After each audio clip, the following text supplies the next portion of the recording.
So perhaps the last subject for this semester, something that I included in the list of questions for the oral exam, is the increased involvement of the state in private matters.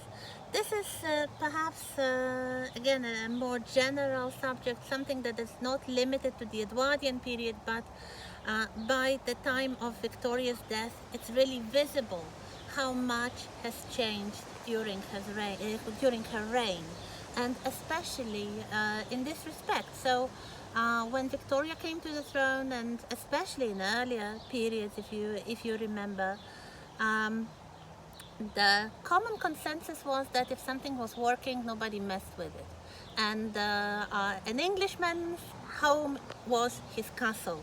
So nobody, and especially no institution, was allowed to meddle with the private affairs of the citizens, especially the rich citizens who had a lot of influence, also the influence on the law. Uh, it starts it starts changing slowly in the 19th century with the parliamentary reforms starting from the 1830s, and then gradually during Victoria's reign, certain areas of private life are gaining more and more interest from the state, and the state takes over what used to be a purely private matter. So, if you take, for example, the work conditions in the privately owned factories, when the Industrial Revolution started, this was a private matter, and the contract between the employer and the employee was no business of the state. From the beginning of the 19th century onwards, we have factory acts, we have the attempts to legislate, and of course, always the legislation, as with everything, aims to protect the weaker. And at the workplace, it would be the workers, the employees, that were the weaker party. So of course, if you compare the situation of the workers at the beginning of the 19th century, or at the beginning of the Industrial Revolution in the 18th century, and in the Edwardian period, you can see the vast difference. Still, there was a lot of poverty, appalling poverty in British society, but there were, I would say, more and more means to change it, and more political will to change it, finalizing in the popularization of trade unions and the establishment of the Labour Party. In the first decades of the 20th century, you'll have the first Labour politicians, you'll have the first effective strikes that would not be deemed illegal. So this is one area. Perhaps not so much now regarded to be a private area, but definitely. Other areas of private life that were gaining the involvement of the state. Let's say health and safety.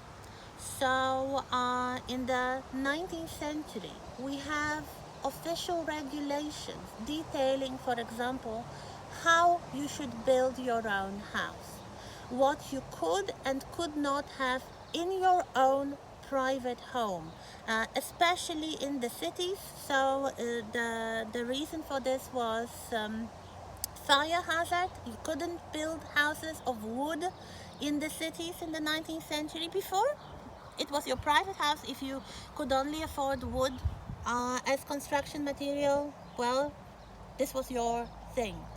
At the end of the 19th century, there is a long list of regulations detailing that.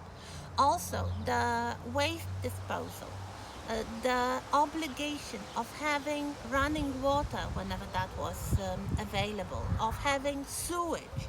So again, the reason for that was, of course, public health and the prevention of contagious diseases, especially cholera.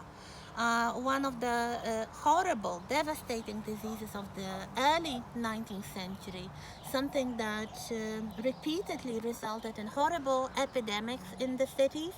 But in the 19th century, during the 19th century, thanks to the efforts of a medical doctor called John Snow, so everybody remembers him, John Snow. Yes, he was a very great hero because he understood the mechanism of spreading cholera.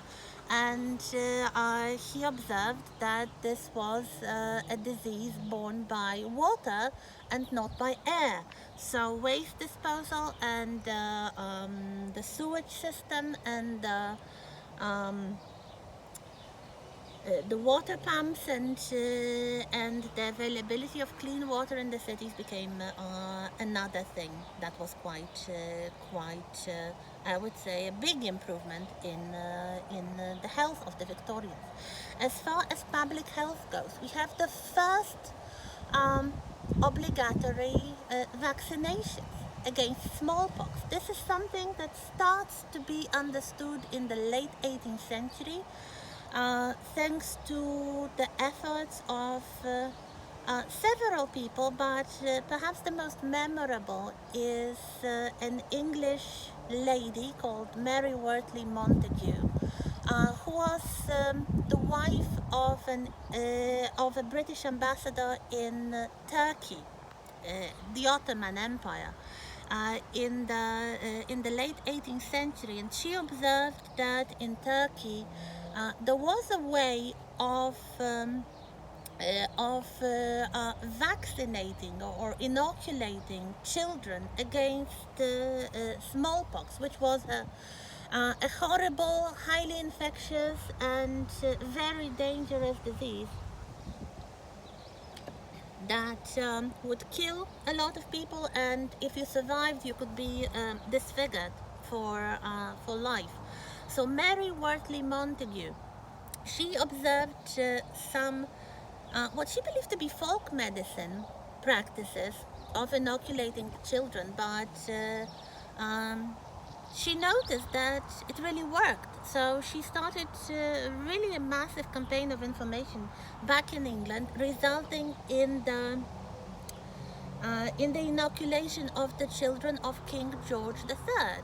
So we have really the beginning of the vaccination, and by the 19th century, with the continued progress of medicine, we have the first compulsory vaccinations administered to all children. So this wasn't really the question of the parents deciding whether or not to risk that or to spend money on that. This was something that was beginning to be seen as a matter of national health rather than private family matter. We also talked a little bit about changes in the legal situation of women, also of children in the family. So any kind of abuse, any kind of brutality towards a family member was increasingly the matter of the state and the law enforcement rather than private decision of the head of the household, usually the father and husband, how to manage the family, how to discipline unruly wives and children and servants.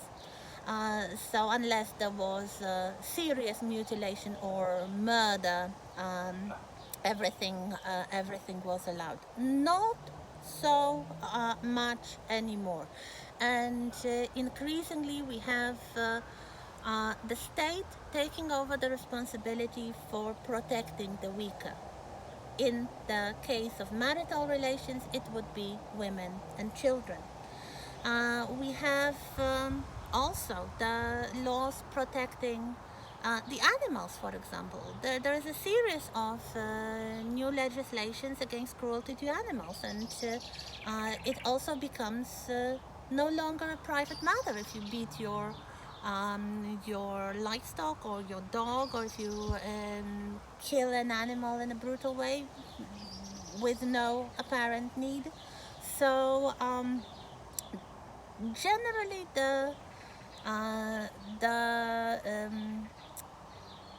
efforts of the law are towards reducing brutality, also in the private sphere.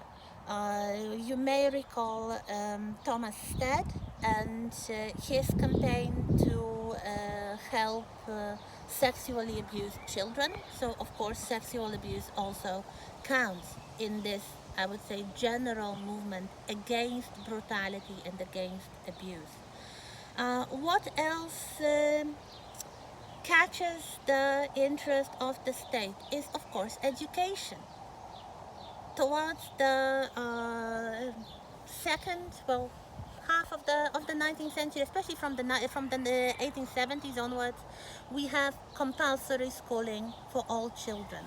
So it's no longer a private matter of the parents who decide to send their children to school or not, or they teach them themselves at home, or they hire a governess, or they do nothing because they don't believe in education, and especially the working class who don't really believe in education because education was, of course, throughout the Victorian period also aimed at instilling some Victorian values into the pupils. So this perhaps was not something that all the Victorian poor would like, but from the 1870s onwards, they had no say in this matter. Education was made compulsory. Of course, initially, just to provide basic literacy, so to teach the children the so-called 3 R's: the reading, writing, and arithmetic. Plus the fourth religion, of course. That was the fourth R. But very soon it becomes free of charge, and the length of compulsory education is also extended. This is, of course, a little bit of a double-edged sword. So on one hand, it allows for the dramatic rise in literacy of the society, and the vast majority of British people could read, men and women. Also, when they started to read, they wouldn't always stick to the recommended material of moralizing tales and religious pamphlets. So soon enough, you would have political agitation, and you would have workers demanding their rights. Well, could be expected. So I would say that generally the increased involvement of the state in private matters is the mark of modernity. The idea that family is a matter of the heart, it's the matter of emotions, and not really the matter of the law and I don't know, labor, let's say. So